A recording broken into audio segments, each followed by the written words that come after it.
So my opponent went gun trips weak, and I decided to jump into our 3/3 coverage from 245 odd mug.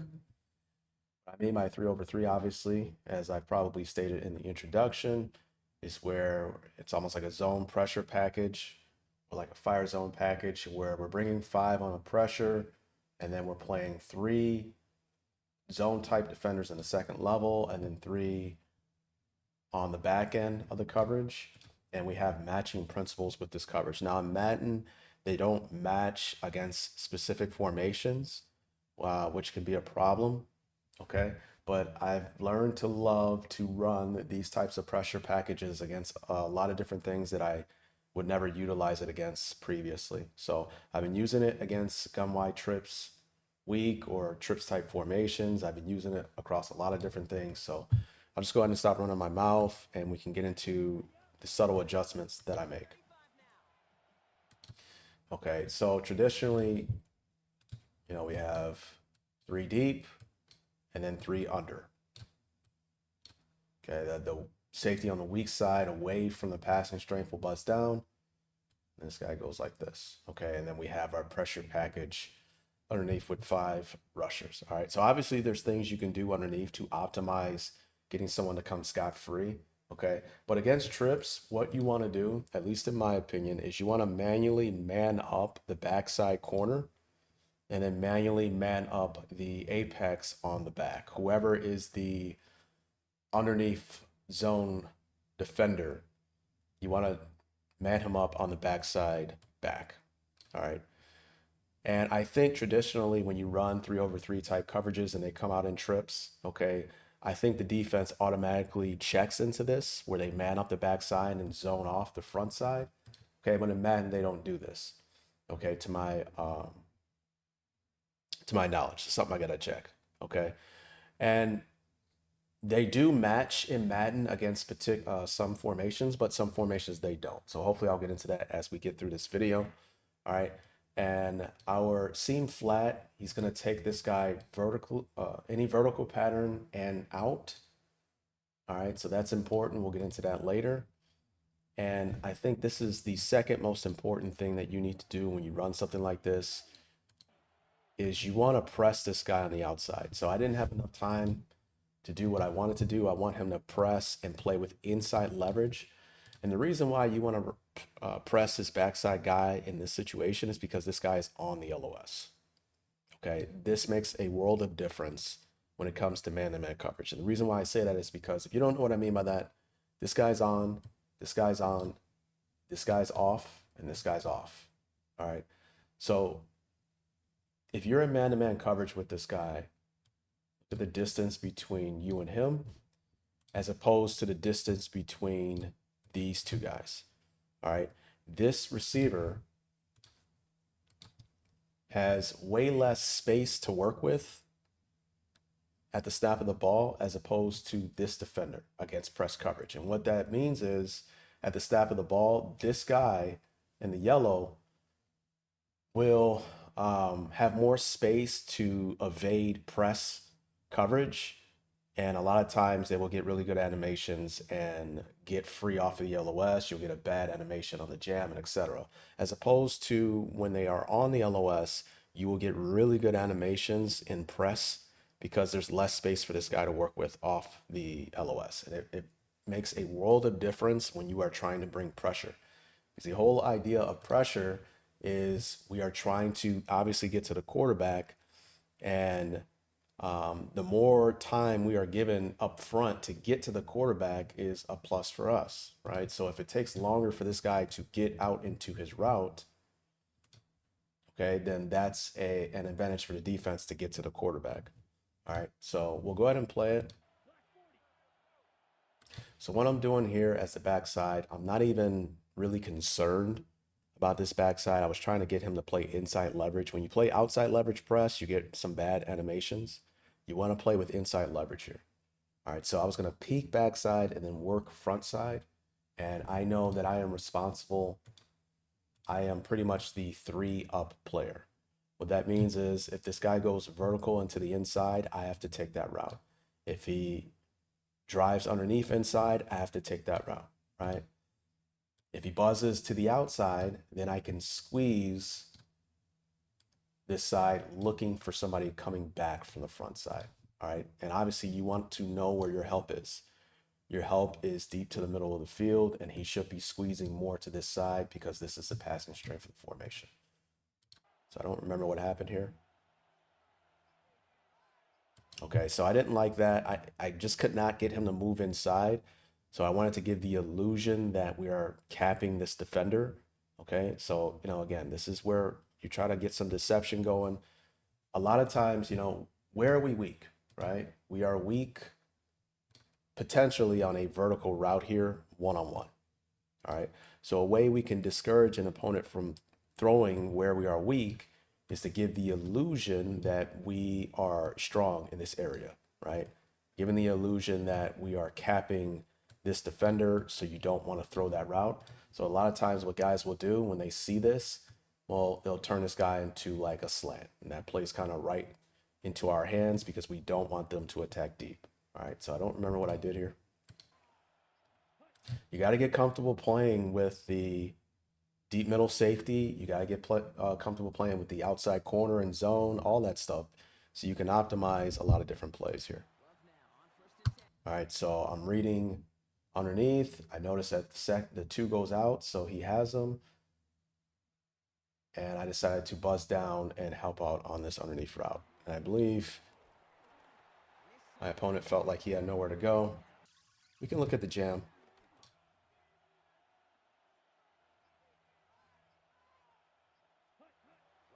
I mean, that's pretty tight there. It'd be even better if he was inside. So we see what he did. I don't know. I'm not going to go back and check. Did he hot route this guy into a slant because we buzzed this guy over?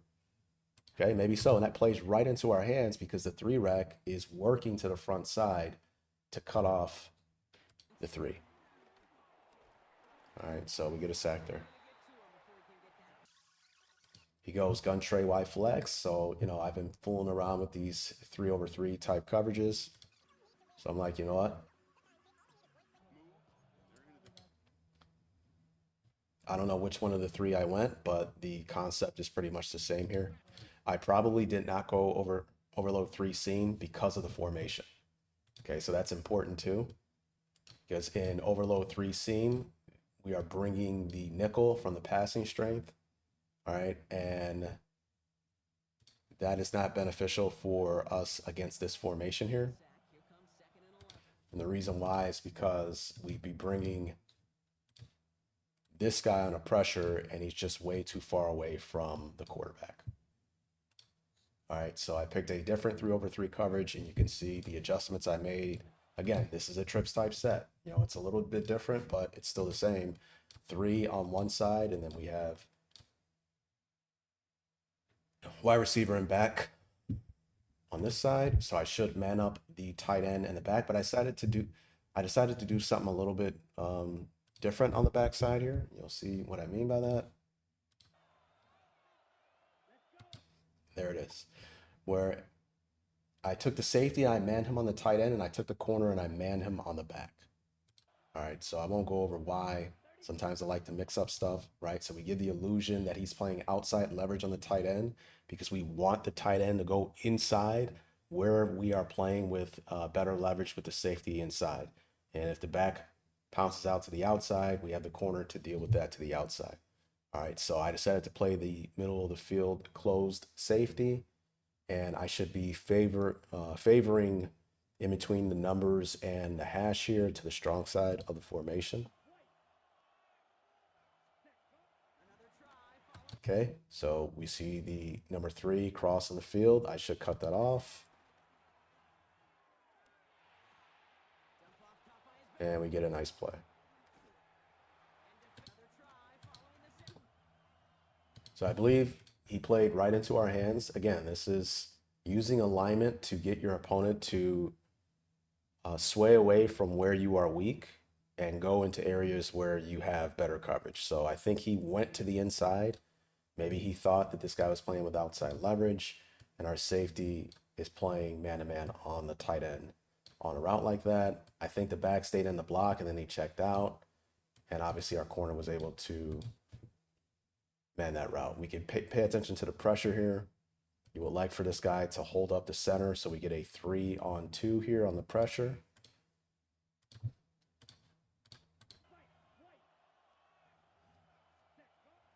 Okay, so tight end did go inside. And we do get a 3-on-2 here, so we can see if the pressure, yeah, he kind of ran into the back. Okay, so he's obviously dancing to the weak side because of the pressure coming from the front side, and then he bounces it off to the back, and we're able to rally and make a tackle. We'll just go ahead and move on. So he went cluster. Okay, really quickly, guys, I've made a video on the cluster concept against bunch. It's a pressure package where you have you're playing a trap cover 2 type coverage, and it works in the game. They fixed it in this year's Madden. You can play the cluster concept against bunch. All right. So definitely go check out that video. The things I went over in that video should translate over to this year's Madden better, because when you have these vert hooks inside, what happens? Soft squat. 1, 2, 3. Okay, remember the soft squat. He's reading the number 2. Okay, is number 2 vertical? If number 2 is vertical, then he will man up the number 1. Okay, the vert hook is also reading the 2. He's going to cut 2. So if 2 goes inside or vertical, then he will man that route. So in this situation, he would man this route if we had the proper cluster defense, if you know what I mean. I'm going to show you in a second. So you may ask, well, okay, well, who's responsible for the number 3 from the bunch in a trap 2 coverage? And that's the backside trap hook. He's actually going to sling over to the passing strength and take the remaining defender from the first 2 in the numbering system. All right, so I'm going to make a video on that. I don't want this to be too long, but you can get into some unique pressure packages with a trap 2 coverage against bunch.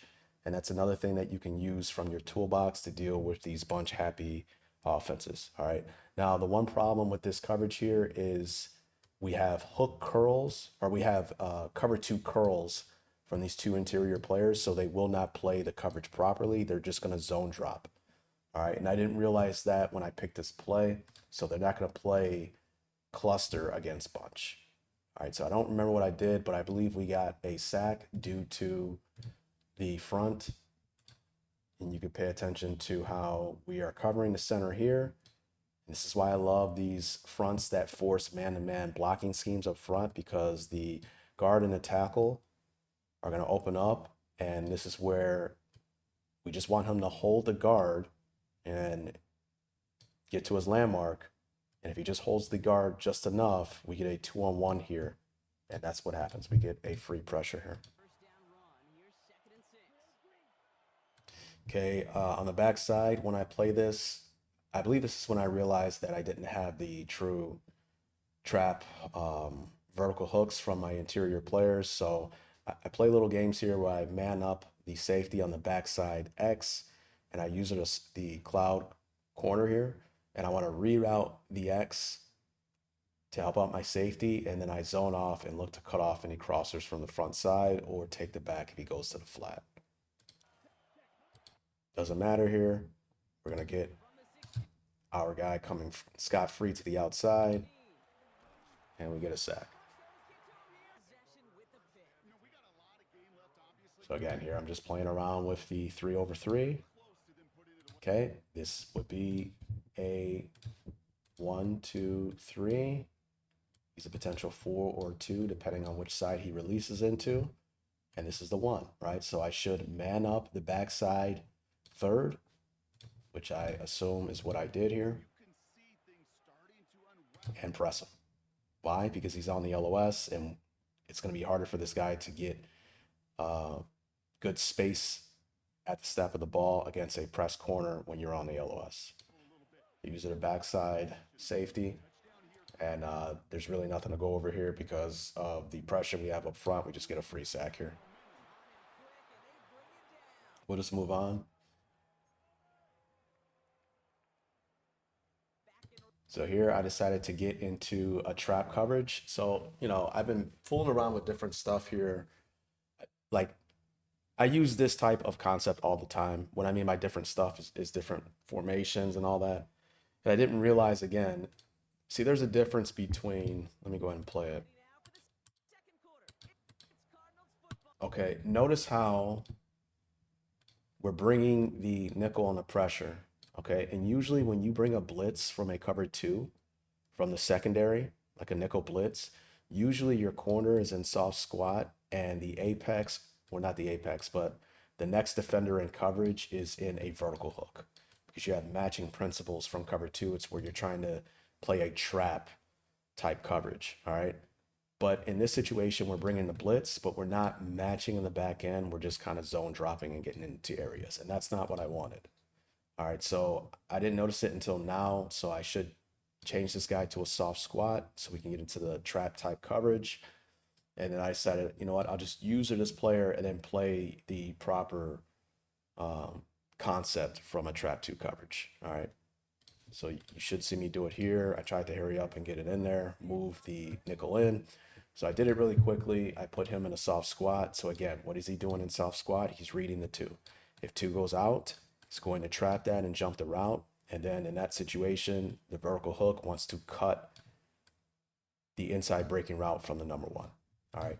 If the number two goes vertical, he's reading the two, reading the two. Okay, he's vertical. Now I'm going to match the route of the number one because my vert hook should match the vertical or the inside route of the number two, right? And the reason why this is a good trap coverage from cover two, what you're trying to do is when you blitz this guy, you want to give the illusion that we are potentially slinging over in the man coverage if they were to want to throw this out route because you think you have this guy out leveraged the out, only to get trapped on this corner jumping the route. On top of that, what you'll get here, we're going to get an interception. My opponent panicked, saw this guy coming, and he wanted to rip it into the seam, but I'm slinging over, manning up this route. So he threw it with bad timing. If he ripped it right there, it would have been good. Ripped it late, and we cut him off there for an interception. So I think I made a video 5 years ago, maybe, about trap cover two. I think it's a coverage that Greg Williams made famous because he loves to run that type of concept. But hopefully I get into videos about that. This is, okay, my opponent, I believe, is in single back wing tight. And I wanted to run a boundary trap two coverage. So it's the same concept. And what I love about this play from Penny Guys, Corner Blitz 2, is there's just so much going on with this play. First of all, it's a trap two coverage. They pressure, okay, as I just went over. And also it's a non-traditional Tampa rotation, or NTT. I've made a video on that last year. Go check it out. You know, when I get silent, I kind of just know that I'm debating on whether or not I should go deeper into something because I don't want the video to kind of veer off in the space here. Okay, well, with non-traditional Tampas, okay, you got the clout flat.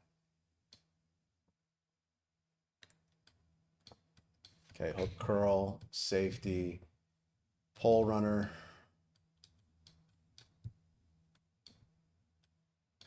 Okay, when you think about cover two, you really think in triangles, right?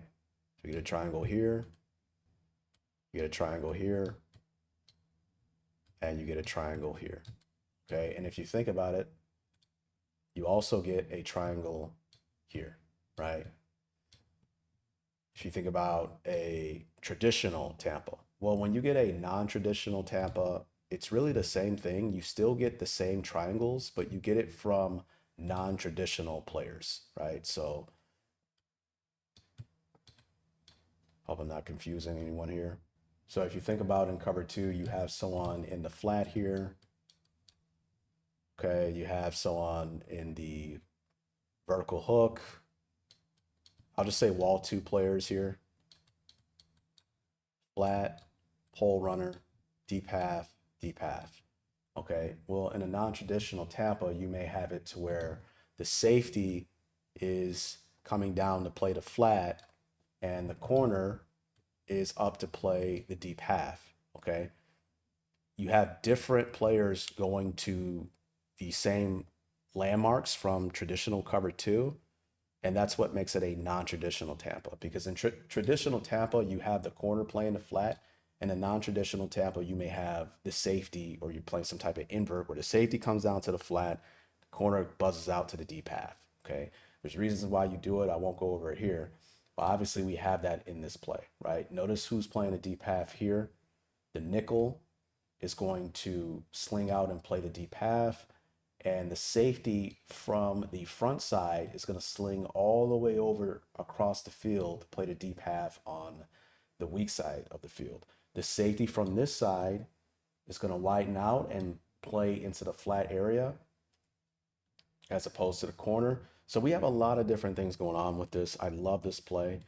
It's very confusing. And another thing is, usually in non-traditional Tampas, you give a pre-snap presentation of single high. And post-snap, you rotate into double high, right? Sometimes you have plays when you're in double high pre-snap, and then you rotate into single high. This is post-snap, right?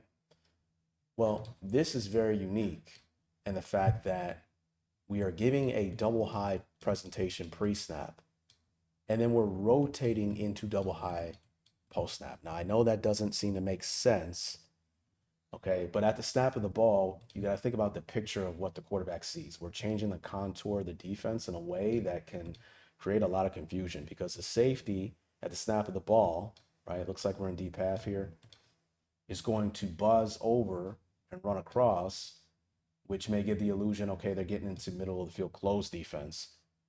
And then he continues to sling all the way over, and we're actually in a deep half. It's like a middle of the field open to middle of the field open defense. A very unique play. I eventually think I will go over this play because I use it a lot. And we have matching principles underneath. A lot going on here with corner blitz too. Also, it's just so much that this when you call this play, the corner is coming from the boundary side. This is a boundary blitz, trap 2 coverage, middle of the field open, non-traditional, Tampa 2, sling the middle of the field open, post snap. It's a lot of stuff going on. So I picked this play. I thought it was perfect because he was on the left hash. So I wanted to bring a boundary blitz and then play trap behind it. I'm going to user the curl flat safety. And what you want to do when you call this play, there's a number of different things you can do. Okay, but you really want to hold the seam to allow your safety enough time to kind of climb over the top here, right? If you're going to stay in this type of coverage here. And I'll just go ahead and run it. I think my opponent, this is another thing I don't like about the game. Well, I shouldn't say I don't like, I wish they'll add it, where they should have something where we can rotate pre-snap at a determined time in the play clock. Because in a situation like this, I want the corner to hinge over before he snaps the ball to get in better position, and then obviously come on his pressure path. All right, because I kind of want him to shorten the distance to get to the quarterback faster. Obviously, we don't want to show it too early before he snaps the ball, because then now that gives the quarterback some information and knowing that this guy's coming under pressure, right? So you'll see me do it here. I just wanted him to get closer. So obviously my opponent knew something funky was going on here. So obviously now I have to kind of hinge over and get in better position here. Another great thing about this play is the front with the penny front. We're holding the center, which allows us to get this free path to the quarterback here. Okay, look, he's coming scot-free. He has to make a decision. We are holding inside leverage of this player here, and we get a sack. You can go back and watch how they match here. So against trips, He's reading the 2. If he goes vertical or inside, all right, I'll take the 1. If he goes vertical or inside, I'll take the 2. And then this guy, so match the 2 here. I think he kept him in the block, maybe went out on a route. If he does, he should match this route. He did. Yeah. Oh my God, this is bad, guys. This is bad. Look at what he did, right? Look at his reaction here. When I move him in and he noticed that he may be coming, I think he kept the running back in the block. And that is what you want with this pressure package, because we don't really have someone to match the route of the back, the number 3. So when he stays in the block, that's a win for us. So I think he just checked into the play, that 3-step drop play, and obviously that keeps the back in the block. And that's what we want. Now notice how everyone matched, and we have the deep half here being the umbrella to the coverage here. Okay, I'm just gonna let that go. I was gonna say what I would like the safety to do. For those of you who've been around on my channel for a while, I'm pretty sure you know what I was gonna say there. Wing slot offset. Now we're gonna get into the eyes coverage. Another coverage that I haven't went over. And I think I did go over this coverage, but I think I'm going to make videos on this. Another coverage I love. And we're going to get a free path to the quarterback here. I believe he makes a mistake here. Look at that free path. Yeah, he's going to throw a pick. He's going to throw a pick. So in hot eyes coverage, I used to believe that this was an unsound coverage in structure, and I was wrong. I think one of you guys corrected me maybe like 4 or 5 years ago on this, when I was kind of naive when it comes to a coverage like this. And you told me that this was a Narduzzi, I believe his name is a guy who really loves these types of coverages here, or maybe he's the designer of it. All right. And essentially what you're trying to do is, these players are going to play aggressive underneath.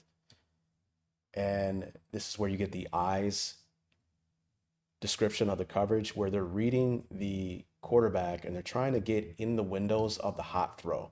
Because when you're bringing 6, usually an offense will have hots tied to their protection, to where they want to get rid of the ball before the free rusher gets there. And that's the whole idea of the coverage, where we get players into the area where they are throwing hot, and we're trying to trap them into throwing into these underneath defenders. All right. Another part of this coverage is, let's take a look at these outside deep thirds. Let's say he snaps the ball and his eyes looks over here, the quarterback. Well, as the deep third on this side, you can really kind of squeeze the formation this way, completely unafraid of the quarterback hitting his back step, not liking when he sees over to this side, and then getting his eyes to the backside and throwing deep into the outside. And the reason why is because we are bringing 6 under pressure, right? The whole idea of the concept is we're forcing the quarterback to have to make a quick decision. He's not going to have enough time to hit his back step, look front side, scan back to the other side, and throw outside of your leverage, right? So that allows you to into his vision, towards his vision, right? If he were to look this way, we would do the opposite, where this guy plays a little bit more aggressive and sitting, and then the backside deep third can kind of squeeze this way. Now, obviously in Madden, you really can't simulate this in the optimal fashion because you don't know where your user is looking, right? But I'm going to make videos on this because you have hot eyes coverage, you have Glock coverage, you have toast coverage. There's a lot of cool stuff you can do with this type of concept, and I plan on making videos on it pretty soon. All right. So I've been running with this in a lot of games. Because my whole idea when I'm playing against opponents, I'm trying to bring pressure from almost every angle, every other play. I want you to be on your toes. I want you to have to process the fact that we may be coming at any moment, because guys make mistakes, right? A lot of times your best defense is the threat of a blitz, not the blitz itself. So we get a free path to the quarterback. He throws with someone in his face. We get a hit, we get a pick, and I believe we get a defensive touchdown. You cannot beat getting defensive scores. Gun trips Y slot. I go to hot eyes coverage again. And what do you know? Against trips, I man up the backside. And what I'm doing here, I'm just reading the back, right? Because, you know, I'm the next defender in the zone coverage. So I don't have to manually man him up because that's what I'm doing anyway. And I'm eyeing this back. If he stays in the block at all, then I sling inside to help from the front side. All right. If he releases out into the flat, then I just play, I believe Cody Alexander calls it a C.O.F technique. So what I mean by that is I'm not just going to drive on the flat. I'm not doing that. Okay. Because when I do that, I'm opening up the window to where they can get a potential one-on-one route here with the corner and wide receiver. So I play C.O.F. What that means is curl over flat, right? That's if the back releases to the flat. So I'm just going to hold the curl and I will only go to the flat if the quarterback takes me to the flat with a throw, right? He throws it, then I release to the flat.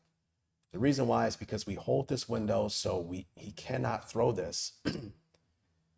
And if he decides to throw it to the flat, then we just get a minimal gain and make a tackle, right? So that's my plan here. I wonder if I did it right. I did. So look how I'm holding the curl. And again, we have a free rusher. We have a free rusher. He throws outside and we get a pick. So we can take a look at what he saw here. Obviously, he saw pressure coming. He saw that this guy's inside leverage. I can see exactly what he's seeing. I think he had him on the corner. This guy going. So he's running a flood type concept. Okay. So pressure is coming. You're playing inside of the corner. He's going to run off the corner, and then I can throw that route. Problem is, he had to throw earlier than what he wanted to, and this guy's reading the quarterback, right? He's not in man-to-man coverage. He's in that deep third in our eyes coverage. Gets rid of the ball before he wants to, and he's able to drive on it. Not even drive. He really just sat there and waited for the ball to get to him.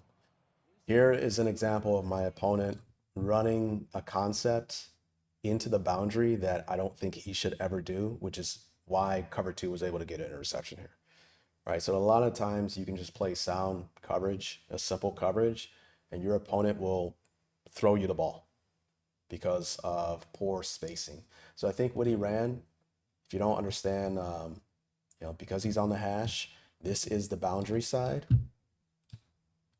and this is the field side. So there's more space to this side as opposed to this side. So a lot of the times with certain concepts that you're running, you want the passing strength to be aligned to this side. Okay, there are times where you align the passing strength into the boundary. That's what they call fib or formation into the boundary, like he's doing here. But if you do that, you don't want to run a concept that he's running. And I think he's running like a smash type bench concept. He's going to run something underneath and then like a corner, right? But there's just not enough space to stretch defenders. So I want you to watch this cloud flat. He almost defends two people because there's not enough space for him to be stretched, right? So go ahead and play it. Look at that, right? This guy's running out. He's covered. He can throw this underneath. It'll be minimal gain. He wants to throw this route. Throws it a little bit early because I was pressuring him like all game. And the safety can kind of close on this and make a play on the ball. I'll go back and you can take a look at what I did on the backside. You got to get used to using the safeties when they're in deep half. All I'm doing is I'm reading my unit. All right, so if you draw a line down the center of the offense, 1, 2, 3, okay, I'm really not concerned with anything from the front side, okay? I'm reading my unit, which is the 1 and the 2. All right. So if I get something like this, okay, then I just make sure I play top shoulder of this like that, right? If I get something like this guy going inside, which is what you're going to get in this play, maybe this guy hangs in and then he leaks out and swings to the flat, there is no reason for me to continue widening and getting depth towards the sideline because there's just no one threatening my area of the field. So in a situation like this where I'm reading the unit here, when he squeezes inside, I can then squeeze the formation and condense the space that we have here. All right, so you should see me do that here. Okay, I'm reading the tight end. Also, too, formation like this as the safety, I don't have to play deep pre-snap because we're not dealing with a elite wide receiver speed. It's just the tight end. So you can play closer to the line of scrimmage and almost play like man-to-man coverage on this guy, especially when the back stays in the block, right? So now you only have one on your side and you can convert to man-to-man coverage on the tight end and play to your help, right? So he breaks inside, so I should kind of squeeze here. What I don't like is the pole runner. This is terrible. This is one thing I don't like about some of the concepts in the game here. Okay, as the pole runner, you want to open up to the passing strength of the formation, which is obviously here. He opens up towards the weak side, but you would like for him to squeeze this receiver, right? Hip to hip and kind of ride up the pole. And when he breaks outside, I mean, we just kind of close off space this way. I don't know why he's worried with anything from the backside here, but kind of is what it is. And we get a pick. I got a feeling I'm not gonna release this. I do this a lot, guys. I make videos. They're so long and I don't like how it's going. And then I just don't release it. All right. So hopefully I just get over that and just release this anyway. One thing I like to do against with palms, guys. So this is the problem with palms in the game, guys. In palms, he's a 2-1 read. He's a 2-1 read. They're playing like a trap type deal on the outside. So if he runs out, he will jump that, and then he will play the number 1 on a vertical route, right? The problem in the game is if this guy runs out, this guy is always late jumping that route, right? So what's the point of calling the coverage if when you get the ideal concept that you want to trap and they throw this out, it's just open every single time because he's so late jumping the coverage. So what I like to do sometimes, and I may do this full time now, is when I call palms against a 2x2 set, why not just turn these guys into soft squats? They're doing the same thing, right? They're reading the 2 and they're going to take 2 out. If 2 goes vertical or inside, then they convert into man on the 1. And the coding of the game, they play that out-breaking route by the number 2 so much better, a little bit more aggressively than they do when you call palms, right? So that's why I did what I did. Notice how I call palms and I put both of these guys in the soft squats. All right, so he converts, sticks on him. He converts into man, again, because both number 2s ran vertical or inside, so they attached to the number 1. Here we got a sack. We can pay attention to what happens here.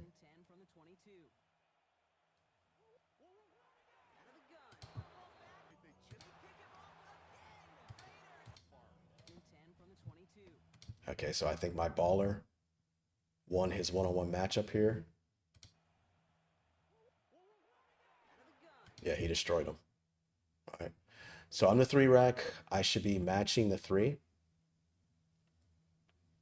So again, this is 2, 3. But when he swings outside, he becomes the new number 2, and this guy really is the new number 3. So I should attach to this, but I didn't. But I believe the safety and the quarter flat exchange here. I think the quarter flat now hinges inside for the new number 2, and the safety actually buzzes out to take the flat by the 3, which is interesting with the coding of the game here.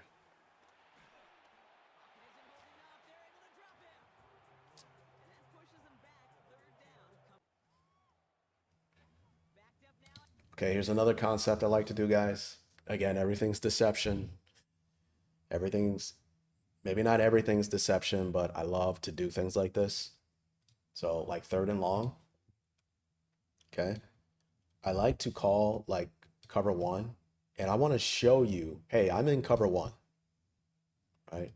We're in the middle of the field closed defense. I want to show it, right? But we're actually going to play cover 0 or a form of 0. And I can't tell you how many times I get a sack by doing this because guys just don't see it coming. There it is right there, right? So I take that guy who's manned up on the back and blitz him. I take that plug guy who's the middle of the field help underneath, and I blitz him as well. And what do you know? We get 6 coming to the quarterback, and a lot of the times they are blocking 5, so we get a free rusher. And the benefit of this is they never expect it because the middle of the field is closed, right? When the middle of the field is closed, it's not cover 0. But the key phrase is, that's if we're telling the truth. We're not telling the truth here. We're not playing man-to-man with the plug. We're actually coming, right? So on 3rd and 20, I'll just hang over the middle and just leave this guy free, because if you dump it off, that's a win for us. We're just going to rally and make a tackle. If it's like 4th and 5, then I'll just man this guy up on the back and I'll use it as player. And then at the snap, I'll read the back. Okay. And depending on the concept that's going on, I may widen and play him man to man, or I may hang in the middle and help out on a quick slant because I know the ball has to come out really quickly anyways.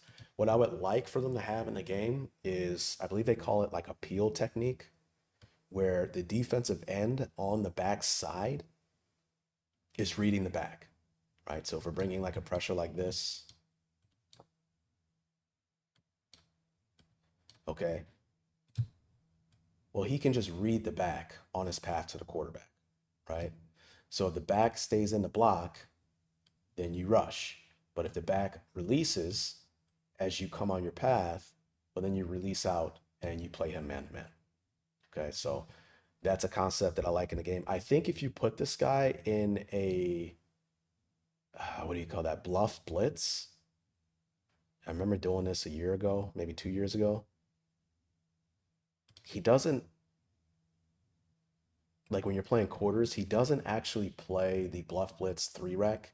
He actually mans the back if he goes out in the flat. So there's unique things we can do with that, but why don't I just roll this, right? So look, we get a free path to the quarterback.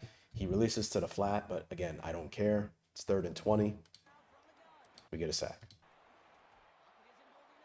So I was all over this guy. He scored on his first drive of the game, and then he couldn't do anything the rest of the game. I was harassing him from every angle. Notice how we're not calling the same play over and over again. We're just using concepts defensively. Here I'm going to run the 3-over-3 coverage, probably man off the backside, which is what I do. I'm reading the back. Back stays in. So now I don't have to man the back. I can look to help front side. So now I'm covering as the 3-up player here.